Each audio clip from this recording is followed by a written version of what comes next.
Pacquiao's development inside the squared circle is something we've never seen before in the sport of boxing. He started his career at 106 pounds.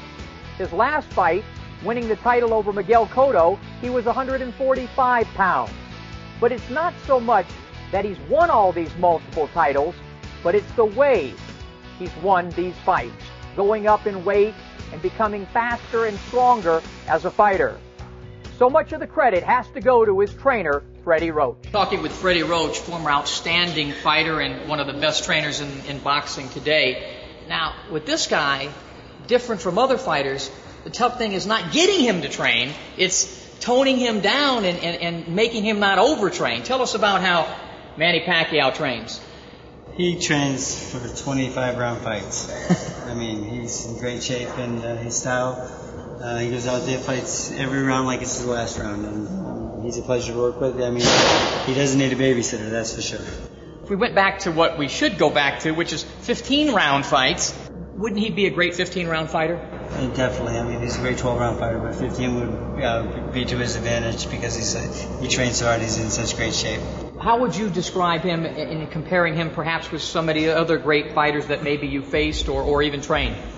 He's right up there. He's one of the top fighters I've ever trained. I mean, he's so good. He's such a talented guy. His speed, his power, and he's got that drive. You know, he's like a young Roberto Duran. He's got focus and he's hungry. What amazes me about him is he's a southpaw. He's fast. He hits hard. He's got muscle definition like Smitty. And he's a guy that, to me, is sort of getting better all the time. Definitely, he's getting better all the time. He's getting more confidence. He's learning all the time, and he's not just an explosive guy out there that can hit hard. He thinks, sets it up real good, and he's a great fighter. The distractions now that you're a superstar beyond boxing, is it difficult for you to focus because everybody wants a piece of you, including us right now? I mean, of course, big power comes big responsibility. Your responsibility is to give a chance people to to say hello or to interview you or sign autograph, taking picture. That's your responsibility. And being a famous, I have to do my responsibility. And discipline is the most important for this sports. I think that fighters stay great when they have two things. A chip on their shoulder or they're hungry. I don't know what it is with Manny, whether he has either one of those, but for some reason he stays so focused amidst all the chaos of him being so popular. I don't see any letdown in him as I've seen with other fighters. No, the thing is, he's not satisfied. Some guys win world titles and get satisfied and they think they know it all. Pacquiao wants to improve all the time. And you know what? He's got his country behind him. He knows the typhoons were devastating. Over 2,800 people died in the typhoons and people are sad and so forth. He knows a win will make them smile, and that's his job. They rely on Manny Pacquiao. He's everything to the Philippines. Stay in. Quick. Quick hook.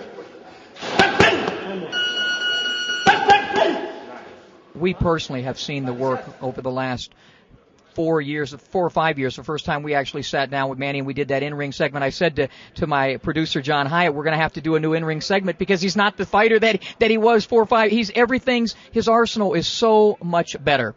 Yeah, he's become a complete fighter now. He has two hands. He has a little more defense.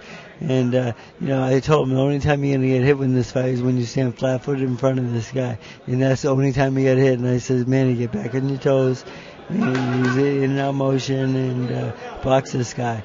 I mentioned tonight to somebody that Sugar Ray Leonard and some of the Tommy Hearns and certain guys that Arguello comes to mind, they were great. They got great and they stayed great. Manny seems to just keep improving. Now, is he at his peak right now?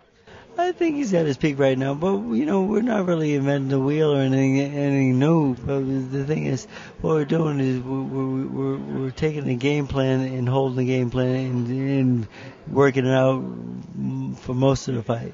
We get a little off track tonight because we wanted to see what Cotto's power was about.